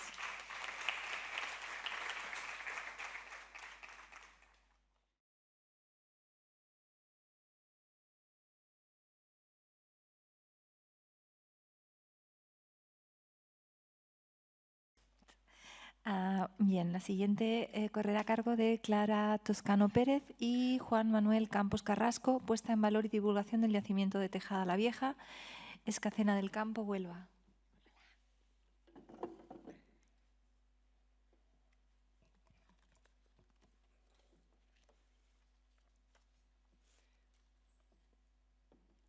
Buenas tardes. Vamos a ver si ya la voz me deja la última de las intervenciones. Esperemos que sí, un hilillo creo que queda. Este funciona, vale, este es diferente. Bueno, antes de nada, felicitar a la organización por la iniciativa de contar con una mesa dedicada a proyectos de musealización y de divulgación, porque bueno, es uno de los pilares en la gestión del patrimonio. Sin embargo, posiblemente es el más descuidado y denostado, ¿no?, por parte de la investigación. Antes de nada, les voy a pedir que saquen sus teléfonos móviles, por favor, y que vayan descargándose una aplicación. A la izquierda tienen la aplicación para iOS y a la derecha para Android. Vayan descargándolo, no lo abran, por favor, todavía, solo la descargan. Y mientras tanto les voy a hablar un poco de Tejada. Lo vamos a dejar casi todo para el final, lo que es la historia del yacimiento, y ya les contaré por qué. Lo que les voy a exponer a continuación es lo que el grupo Urbanitas al que pertenezco, lo que hemos avanzado desde el año 2015 hasta la actualidad. Solo les adelantaré que se trata de un oppidum monofásico, entendiéndose monofásico por tartésico turdetano, con una superficie de 6,5 hectáreas como mínimo, que se empezó a excavar en los años 70 y 80 del pasado siglo. Se sumó, entre otras cosas, una muralla de grandes dimensiones que rodean toda la superficie del yacimiento, y hasta una hectárea, que es la que tienen en pantalla, se excavó una hectárea en su última fase de ocupación, es decir, finales del siglo VI, principio del V. Pese a la inversión tan grandísima y a los esfuerzos que llevaron a cabo, sobre todo el servicio... Uy, no la descarguen, no la abran, perdón, es la aplicación. Les decía que pese a los grandes esfuerzos que llevaron a cabo el ya extinto Servicio de Arqueología de Diputación de Huelva, en esas excavaciones, esas 7 campañas de excavación que llevaron a cabo, exhumando hasta una hectárea, pues pese a ello, en el año 2006 el yacimiento se abandona por completo. Cuando nosotros llegamos, la vegetación tenía unos 2 metros de altura, había animales muertos dentro del yacimiento, las estructuras estaban en muchos casos derruidas. Y fue en ese momento, en el año 2013, cuando firmó la Universidad de Huelva un convenio con Diputación por la que le cedía las competencias inherentes al bien de interés cultural que es Tejada la Vieja. La universidad en el año 2015 nos lo encarga a nosotros, al grupo de investigación, que lleváramos a cabo esas labores. Nosotros, a su vez, firmamos un convenio con el Ayuntamiento de Escacena del Campo, que es la localidad a la que pertenece. Quienes no han escatimado en esfuerzo, aprovechamos además el momento para agradecerle todas y cada una de las facilidades que ponen a nuestras demandas, que son muchas. Bueno, pues lo primero que tuvimos que hacer fue un plan de emergencia. El yacimiento requería actuar con rapidez para que no se deteriorara más y devolverlo al estado en el que se quedó cuando terminaron las excavaciones. Procedimos a la consolidación de las estructuras y paralelamente una actividad de divulgación, sobre todo a los escolares de la zona, no solo del pueblo, sino de todos los alrededores. Bueno, no vamos a entrar aquí en la importancia, pero todos sabemos la importancia de concienciar y de que la población a la que pertenecen los yacimientos se sientan identificados, ¿no?, con ese patrimonio. Precisamente para eso firmamos un convenio con la Asociación Cultural Escatiana de allí, de Escacena del Campo, que han hecho desde entonces una labor maravillosa. Aprovechamos también el momento para agradecerles desde aquí esa labor que hacen, totalmente altruista, y bueno, sin ellos nada de lo que tenemos actualmente sería posible. Bueno, procedimos a dignificar el sitio y a dignificar las visitas, todo lo que pudimos, incluyendo pues, un servicio de señalética correspondiente a un yacimiento de esas características.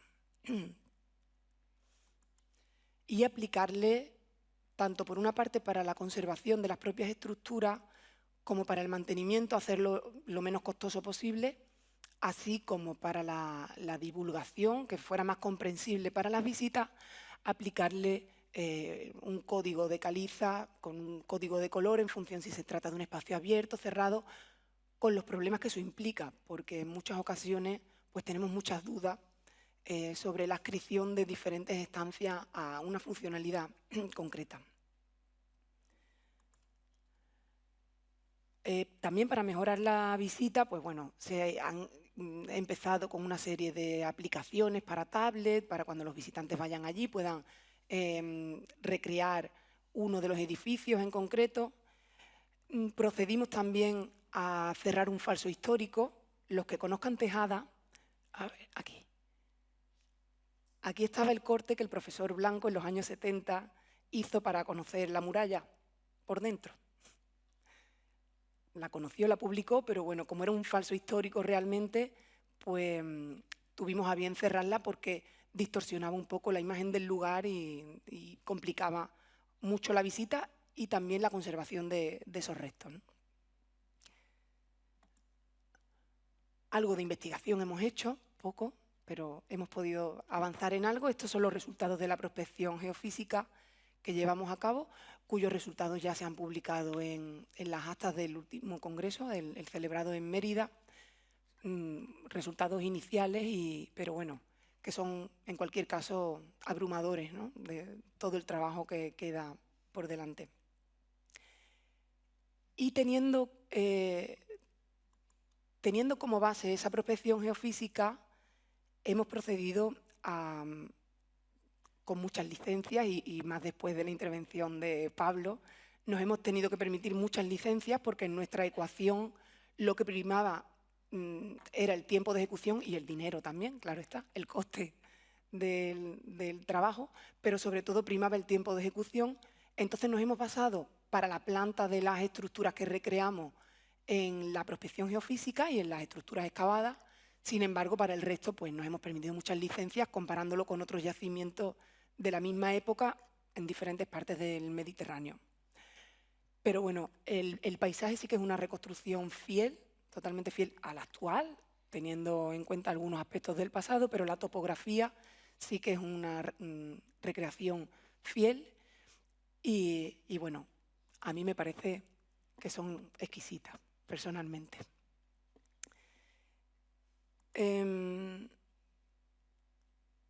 Bueno, aquí tienen diferentes perspectivas para que se hagan una idea de dónde estamos. Este sería el cierre de la muralla que hemos hecho y esta sería el área que está excavada. Aquí tienen estos edificios circulares que son tan característicos. Otras acciones que hemos hecho, pues bueno, las redes sociales, hay que estar hoy en día en las redes sociales, tenemos que contar con ello. Y bueno, y una serie de dísticos para preparar al visitante antes de la visita y una vez que llega allí. Les insto a todos, casi les obligo a seguir la cuenta de Tejada la Vieja porque además habrá novedades próximamente. Bueno, también llevamos a cabo fuera del yacimiento una exposición sobre el campo de Tejada, centrada fundamentalmente en Tejada la Vieja, así como todas las piezas del mes que nos piden, cualquier tipo de colaboración que puede ser un acercamiento del yacimiento a la sociedad. Para nosotros es clave. Y por último, vamos a celebrar en el próximo mes, el mes de noviembre, un congreso titulado Urbanismo Tartésico y hemos decidido que una de las sedes sea en Escacena del Campo. Por muchas razones. Vamos a visitar Tejada la Vieja, que es un núcleo muy potente dentro de lo que es el urbanismo tartésico, pero queríamos devolverle al pueblo en el que se aloja y al ayuntamiento, a la sociedad, a la asociación que hace estas visitas tan importantes para nosotros, queríamos devolverles y ponerles en la posición que deben estar, que es una posición totalmente protagonista. Bueno, ahora sí pueden abrir la aplicación que les contará un poquito a cada uno, si tienen a bien abrirla ahora, bien, si no después, cuando tengan un huequito. ahí servidora les explica el yacimiento en diferentes sitios. Bueno, nos parece que es una ocasión importante, que es una herramienta importante para poder explicar mejor el yacimiento, tanto in situ como antes o después incluso de la visita. Muchas gracias. Genial. Genial.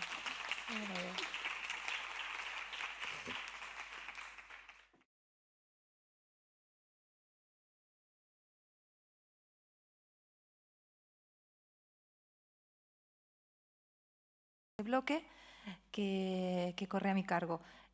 Rompiendo moldes, reproducciones museográficas, el caso práctico del Museo Arqueológico de Ibiza y Formentera. Vale.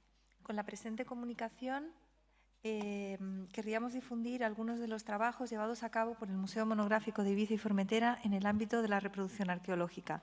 Se trata de un tema que siempre nos ha resultado muy interesante, pues nos ha permitido profundizar y desarrollar los nuevos lenguajes expositivos vinculados con la reproducción, réplica o copia de algunos de nuestros fondos arqueológicos, que como veremos después se prestan especialmente para ello. Así que trataremos de mostrar brevemente la importancia que esta herramienta ha ido adquiriendo en nuestro discurso museográfico, tanto en el del Museo Monográfico del Puig des Molins, que verán mañana, como en el futuro montaje del Museo Arqueológico de Dalvila, pero sobre todo en las actividades de difusión y didáctica. Históricamente, las reproducciones arqueológicas, igual que las artísticas, no son algo nuevo. Hemos seleccionado posiblemente algunas de las que primero nos vienen a la cabeza cuando pensamos en este fenómeno.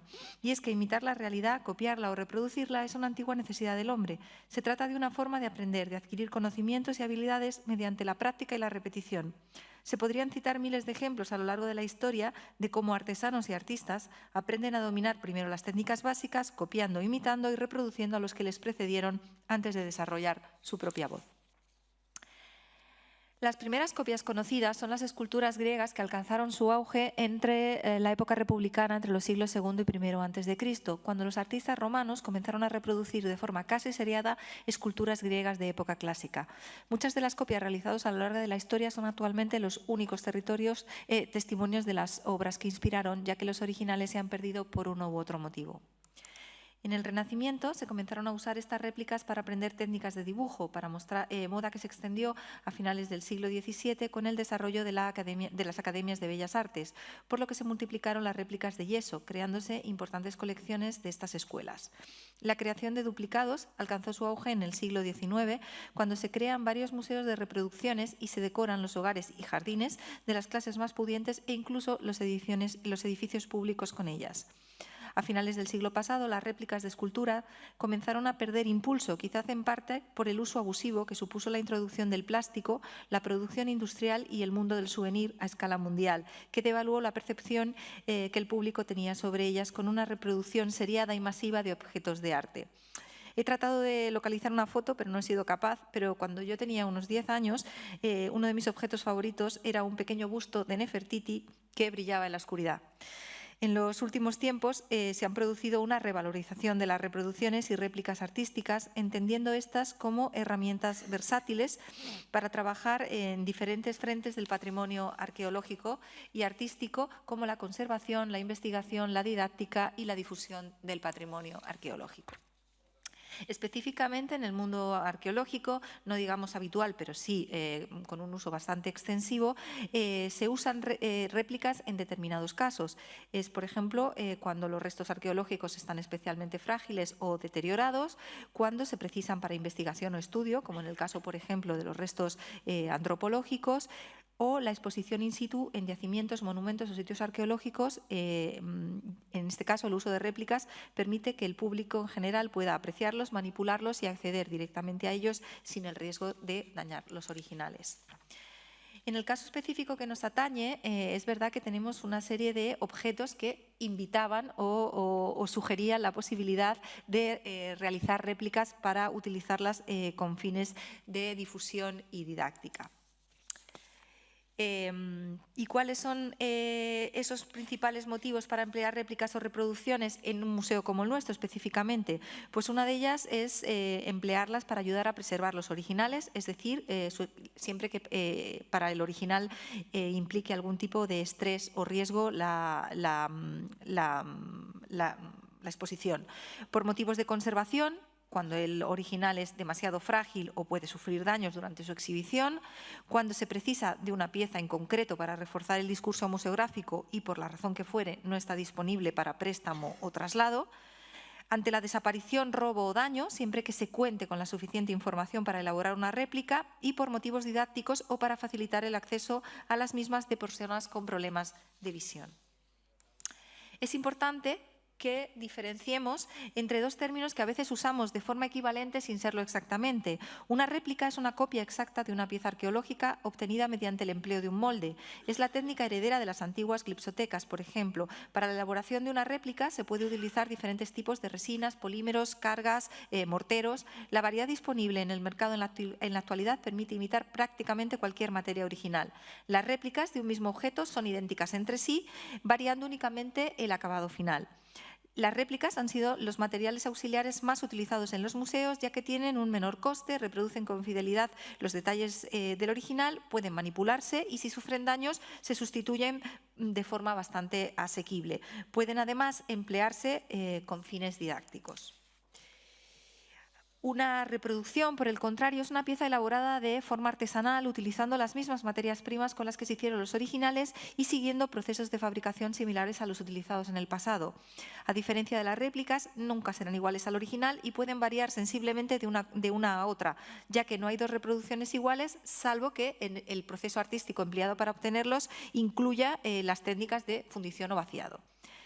Por el carácter de obra única de las estructuras plásticas, algunos autores consideran que nunca podremos hablar de una reproducción, sino siempre de una transformación realizada por un segundo artista, que es el implicado en hacer esta reproducción, cuyos conocimientos, formación, percepción y gusto añaden una segunda capa interpretativa al objeto original. Por tanto, difícilmente ninguna copia será 100% idéntica al original. ¿Qué riesgos asumimos a la hora de optar por integrar reproducciones o réplicas a nuestra museografía? Pues para empezar, una réplica o reproducción no deja de ser un elemento sustituto de una realidad independientemente de su formato. Esto debe quedar claro tanto para el visitante como para nosotros a la hora de utilizarlas y su función debe facilitar la experiencia museográfica dotándola de un plus de originalidad. Es un soporte auxiliar a una experiencia ya tradicional que se emplea para difundir, enseñar o proteger el patrimonio. Para lograr una reproducción, ya sea bidimensional por medio de medios gráficos, fotografía, vídeo o tridimensional mediante la obtención de moldes, siempre tenemos que tener claro que no son procesos sencillos. Primero, porque hay que tener en cuenta las dificultades técnicas para realizar y ejecutar, por ejemplo, un molde de vaciado, formación que requiere a veces años de experiencia. Segundo, y a nuestro modo de ver mucho más peliagudo, es asumir el riesgo al que se someten las piezas originales, todas ellas irreemplazables, por lo que tanto administraciones como propietarios de colecciones privadas cada vez son más restrictivos en la concesión de permisos de moldeo y reproducción. Tercero, otro de los problemas de reproducción es que al ser un trabajo de otro artista, como decíamos antes, siempre añade un punto de vista variable. En la actualidad, una parte de esa problemática se ha visto solventada por la aparición de avances técnicos y sobre todo la obtención de datos no invasivos e inocuos para los objetos a reproducir. Ante estas nuevas variables, los obstáculos históricos para la copia parecen haber sido poco a poco superados. La gestión cultural actual están condicionadas por los avances tecnológicos como las máquinas de escáner, las impresoras 3D, las adaptaciones del contenido digital en varios formatos, los programas informáticos que continuamente revolucionan los patrones para interactuar con el patrimonio. Empleando estas técnicas pueden obtenerse una gran cantidad de datos sobre los bienes culturales, permitiendo investigar y transmitir conocimientos a varios niveles. Es importante comentar que las nuevas técnicas se complementan con las tradicionales, sumando variantes y pueden ser unas más propicias que otras dependiendo de su finalidad. Aún así, no insistiremos sobre ellas, ya que hay diferentes presentaciones en este mismo congreso, como ya hemos visto, que versan en profundidad y con mucho más conocimiento de causa sobre todo ello. Los ejemplos que vamos a mostrar en este caso sería un primer ejemplo que tuvo como protagonistas a 3 figurillas acampanadas del yacimiento de Escullerán, y nuestro objetivo era replicar el proceso de manufactura de este tipo de piezas desde el origen. Utilizamos para ello no piezas originales, sino primeras copias extraídas de un moldeo previo realizado hace más de 30 años, evitando de esta manera volver a someter a las piezas a un nuevo proceso de moldeo. A partir de ese molde univalvo, que nos proporcionaba una copia o réplica prácticamente exacta, original o matriz, fue donde empezamos a realizar nuestro proceso de moldeo. Sobre estas matrices nos permitieron generar un número suficiente de moldes de silicona, por ejemplo, para cubrir las necesidades de un grupo escolar o de un taller didáctico centrado en la manufactura de estas piezas. Los moldes de silicona permiten realizar piezas tanto en el material original, es decir, en barro cerámico, como en escayola coloreada, que abarata bastante los tiempos de manufactura y de coste. El primer proceso, más largo en el tiempo, incluye la extracción de la parte frontal de la pieza, a la que hay que añadir manualmente mediante una placa única o la unión de pequeñas tiras de arcilla la parte trasera, hasta obtener la forma final acampanada característica de estas figuritas. Las réplicas pueden decorarse siguiendo los patrones de color y dorado identificados en los originales. El siguiente ejemplo que queríamos mostrarle era el generar una réplica, no generar una réplica, sino una reproducción arqueológica, en este caso de una cáscara de huevo de avestruz. El proceso, como hemos dicho, es completamente distinto, y entre las dificultades que nos encontramos es localizar una materia original adecuada, tanto en tamaño como en forma, ya les digo que es bastante complicado, identificar las técnicas de decoración originales empleadas por los artistas, reproducir el proceso desde el principio al fin, es decir, preparación del soporte, recortado, retoque, rebaje dependiendo del modelo de producción y policromado, y el resultado final de este proceso es un material muy ilustrativo y didáctica sobre el proceso de elaboración de las cáscaras de huevo de avestruz fenicio-púnicas en un formato de exposición temporal. Bueno, muchas gracias.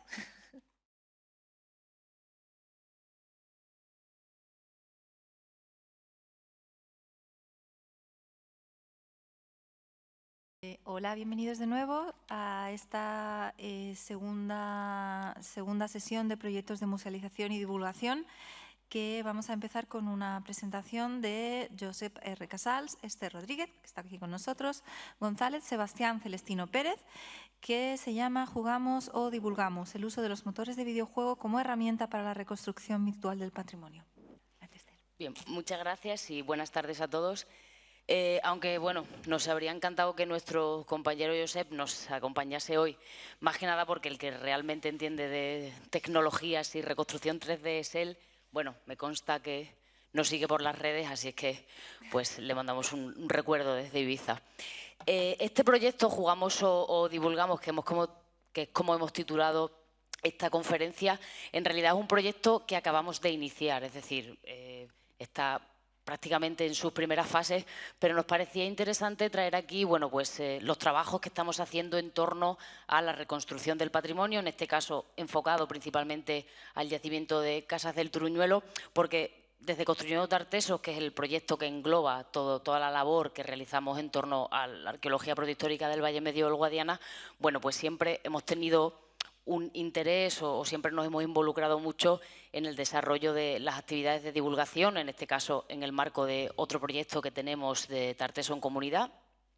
Y una de las herramientas que empleamos para desarrollar esa divulgación y para dar a conocer parte de nuestro trabajo, bueno, pues son las reconstrucciones virtuales, en este caso, que desarrollamos, en este breve esquema se resume un poco el trabajo que venimos desarrollando desde los inicios. Obviamente, cuando empezamos a excavar en Casas del Turuñuelo, pues empezamos con la fotografía, la fotogrametría, posteriormente ya adquirimos un láser escáner de largo alcance, un láser de mano, es decir, hemos intentado ir implementando diferentes herramientas que nos faciliten todo ese trabajo y que al mismo tiempo nos permitan tener una excelente documentación con la que posteriormente trabajar en nuestras líneas de investigación, ¿no? Porque bueno, la reconstrucción 3D no solamente te sirve para divulgar, sino que además es una excelente herramienta muchas veces de consulta cuando no tienes de manera accesible un material que está en un museo o cuando no puedes acceder directamente al propio yacimiento.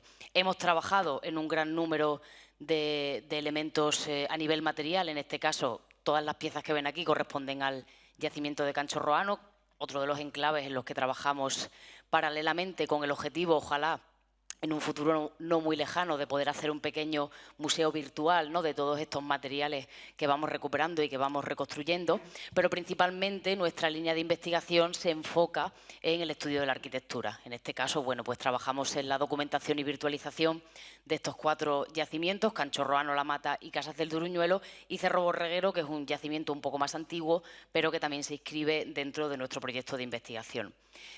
En inicio, cuando iniciamos toda esta andadura de la reconstrucción 3D y de cómo implementar las reconstrucciones dentro del propio proyecto de investigación, pues como muchos seguro de los aquí presentes que tenéis proyectos de investigación y que os habéis también encaminado a este mundo de la virtualización, pues empezamos a trabajar con motores offline tipo Blender, que es una herramienta de acceso gratuito que, bueno, pues está, digamos, por así decirlo, al alcance de todos, y que te abre un gran mundo de posibilidades de cara a la divulgación de la documentación, ¿no? Por ejemplo, pues esta es una de las secciones arquitectónicas con las que nosotros trabajamos para explicar las diferentes fases constructivas dentro de un edificio de tierra, o la propia reconstrucción última que se ha hecho del yacimiento de Canchorroano, recientemente publicada, en la que, bueno, pues tú puedes conseguir digamos una visión muy realista.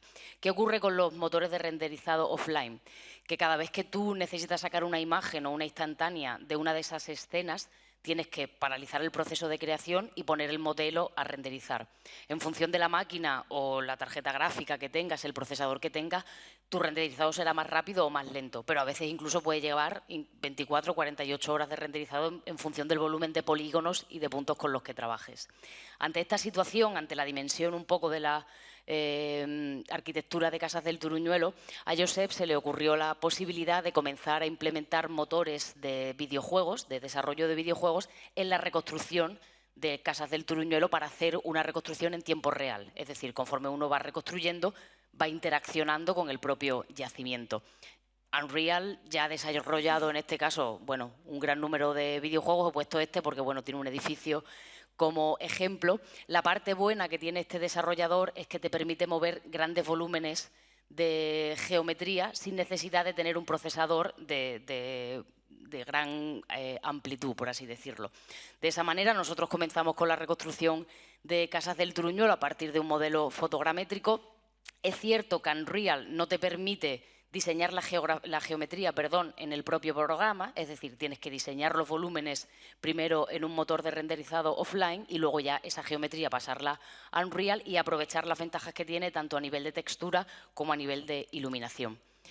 Una vez creada toda esa geometría, que bueno, en ocasiones puede someterse a diferentes revisiones, también sobre todo porque Casas del Turuñuelo es un proyecto que sigue creciendo, entonces al final de cada campaña hay que implementar las nuevas áreas que se van excavando. Bueno, pues te permite jugar con muchos detalles a nivel arquitectónico, que es una de las partes donde nosotros le estamos sacando mayor rendimiento. Y también en torno a la creación de texturas. Nosotros estamos en estos momentos creando nuestra propia biblioteca de texturas en función de las propias texturas que va dando el yacimiento, en combinación con otras herramientas como, bueno, en este caso Subtime Painter, que también se utiliza para el diseño de toda esta batería de texturas, y al mismo tiempo implementado con la iluminación, ¿no? Podemos jugar con los amaneceres, con los atardeceres, con diferentes enfoques que nosotros le queramos dar al edificio para ver cómo la luz incide dentro de nuestra arquitectura. Esta es una imagen, por ejemplo, de la habitación, de la reconstrucción de la habitación 100, ¿no? Con la bañera que documentamos, o bueno, ya iluminada, ¿no? y con ese focus que localizamos al lado del altar en forma de piel de toro, para que vean la capacidad de realismo y, sobre todo, bueno, cómo se puede jugar fundamentalmente con la iluminación en estos edificios. No sé... bueno, el vídeo viene luego. Este año ya estamos implementando las novedades arquitectónicas que hemos documentado en la campaña de 2022. Actualmente solo trabajamos con hipótesis, pero bueno, a partir de los restos constructivos que documentamos y, por ejemplo, pues los entramados de vigas, etcétera, bueno, pues ya podemos empezar a plantear hipótesis que sean arquitectónicamente plausibles para, bueno, pues entender cómo sería cómo habría sido el yacimiento de Casas del Turuñuelo durante el desarrollo de su vida. Actualmente, esta es la última hipótesis con la que trabajamos en 2021, todavía no hemos implementado las áreas nuevas, pero, por ejemplo, bueno, pues ya sabemos que esa puerta realmente ese no es su ubicación real, sino que tendremos que desplazarla un poco más hacia el este del yacimiento una vez que implementemos, bueno, pues todas las novedades que han aparecido en este año 2022. No sé si, creo que desde aquí, ¿le puedes dar al play? Os hemos traído un ejemplo de, bueno, pues cómo uno puede jugar, en este caso, con un amanecer y un atardecer dentro del yacimiento y ver cómo funciona esa luz con esa arquitectura. O en el siguiente, que es un poco largo, dale al play, porfa. Cómo el trabajo en Unreal te permite moverte por el yacimiento en primera persona sin tener que parar o que frenar ese proceso de renderizado. Es decir, conforme tú vas creando esa textura, conforme tú vas trabajando con la iluminación, el programa va renderizando al mismo tiempo. De tal manera que eso te permite moverte por el edificio, ir viendo cómo incide la luz, qué parte de las texturas pues tienen algún tipo de fallo o, bueno, cambios que se tengan que ir haciendo a lo largo del propio desarrollo de la excavación, ¿no? Para nosotros es una excelente herramienta de divulgación. Todos estos vídeos los podéis encontrar, por ejemplo, en nuestro canal de YouTube, donde sí hemos subido, por ejemplo, los vídeos en función de las versiones de Unreal que hemos ido utilizando para que se puedan ver cómo han ido mejorando algunos elementos, sobre todo en torno a la iluminación. Y claro, eso ya nos abre una puerta de cara a implementar pues, trabajos de realidad virtual y de realidad aumentada que, bueno, quizá algún día, ojalá, cuando el yacimiento sea visitable, bueno, pues todas estas herramientas, ya también incluyendo el mobiliario, porque actualmente solo trabajamos con la arquitectura, pues puedan ponerse a disposición del público y, bueno, puedas hacer una visita inmersiva, por así decirlo, dentro del propio yacimiento. Y con esto, pues simplemente me queda darles las gracias. Gracias a ti. Increíble.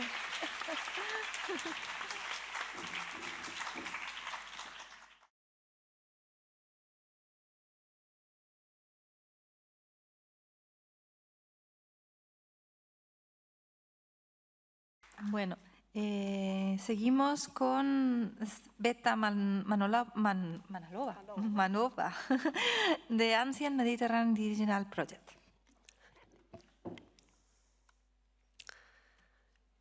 Dear colleagues and friends, I'm happy to share with you today the official launch of the Ancient Mediterranean Digital Project, or ANCMED for short. ANCMED is an open access database on ancient Mediterranean ships that currently covers the eastern part of the basin from the late Bronze to the end of the early Iron Age period.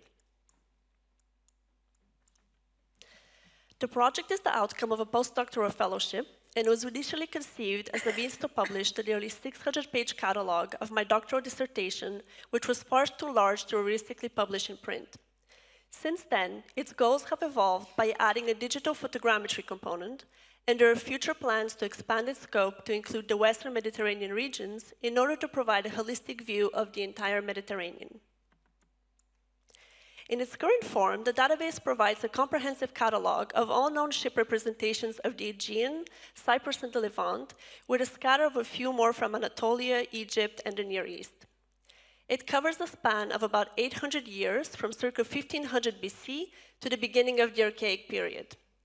There are currently 322 individual entries coming from 101 different sites, some of which group multiple ship depictions that come from the same context.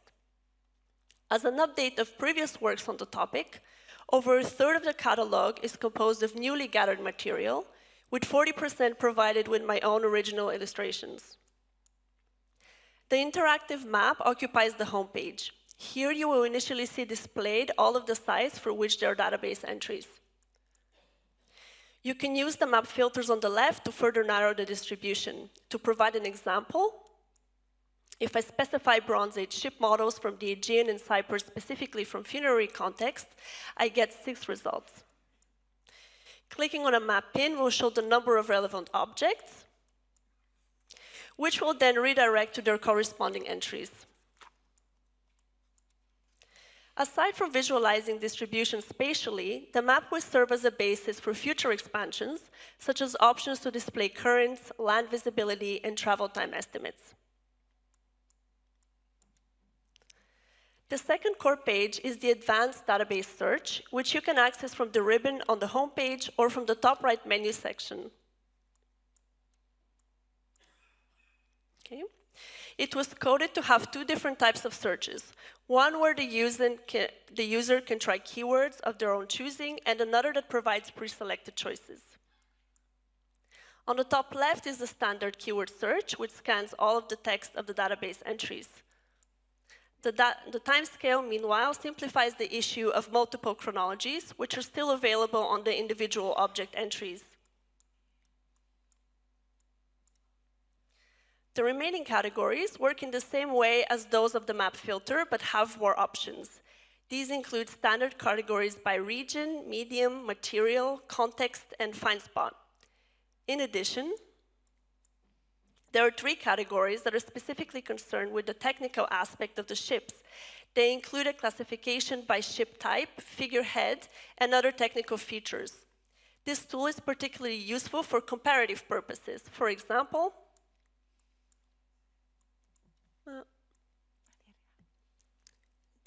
okay. I can quickly scan the entire dataset for all ship depictions that show the mast step and the socket. The last two remaining categories concern the broader composition to which the ships belong. They include elements such as the occurrence of warriors, crewmen, specific actions such as the handling of rigging, or recurrent types of decorative filler. The last main page of AnkMed is the individual object entry. On the right side of it is its visual documentation, which can include drawings, sketches, regular photographs, as well as a 3D model if it is already available. On the left, you can find its basic information, followed by in-depth description under the following rubrics: the ship's technical description, the contextual information about the object, and lastly, a highlight of previous interpretations and debates. These entries are on average much more detailed than those found in typical online museum catalogs and are more akin to an annotated commentary. On this page, you can also find the full bibliography of the artifacts as well as related objects section underneath. In sum, the structuring of the database entries is meant to provide a complete, self-contained presentation of the primary source material for consultation. Aside from these core pages, AnkMed also has a very extensive bibliography page with over 1,000 entries, some of which are provided with downloadable copies when permission is given by the authors.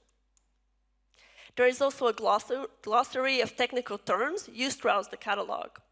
And lastly, I would like to particularly draw your attention to the submission page.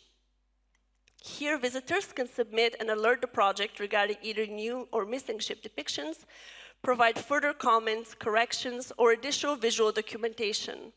I hope that this crowdsourcing initiative can help the database become and remain as complete as possible over time, especially since many depictions remain unpublished.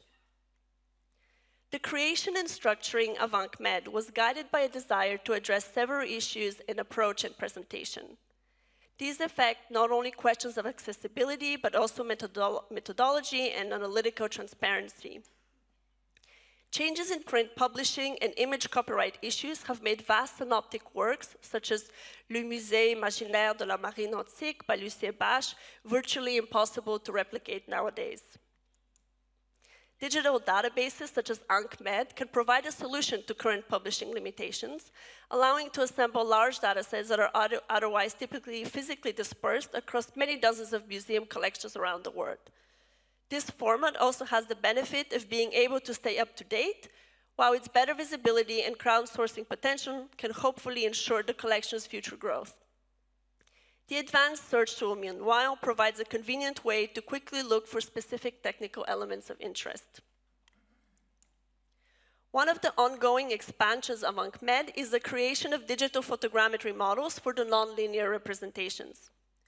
Growing threats and destruction of the material cultural heritage of the Mediterranean basin are pushing archaeologists to develop novel approaches to document and virtually safeguard vulnerable heritage objects and places.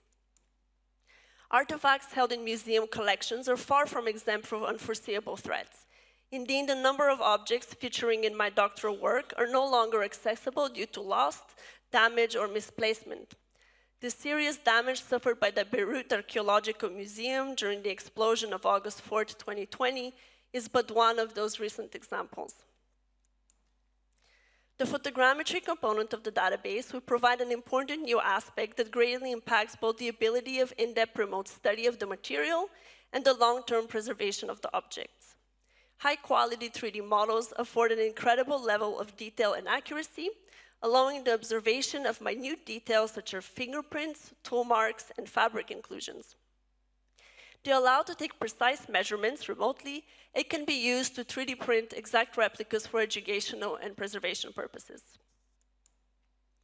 Such projects, specifically on ancient ship representations, have been undertaken previously, but so far have remained limited to individual objects. These studies have successfully demonstrated numerous benefits, such as providing an ability to closely inspect and analyze highly fragile objects without risks, the creation of faithful replicas through non-intrusive techniques, which can substitute original objects that are too fragile to travel, a cost-effective alternative to traditional replica casting, which may be inadvisable or less accurate in certain circumstances. 3D technologies are thus a highly promising field, which can greatly contribute to the work of researchers and conservators in analyzing the material record. At the same time, they also allow the public to engage and interact with objects in a manner previously impossible due to logistical limitations.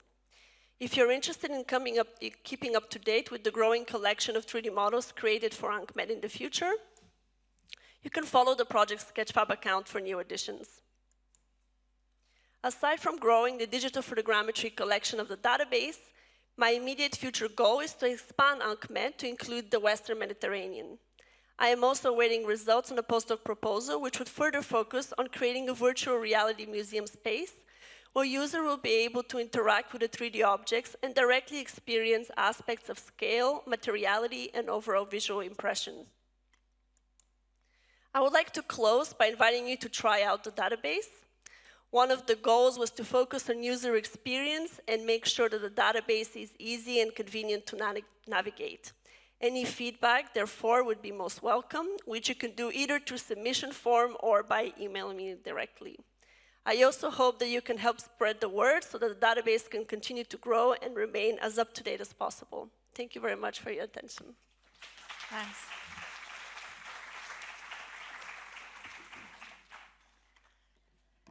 Bueno, nos quedan unos minutitos, 7 minutitos, ¿vale? Antes de que comience la nueva sesión. Si alguien quiere preguntar algo, tanto aprovechando que está aquí Sveta como Esther.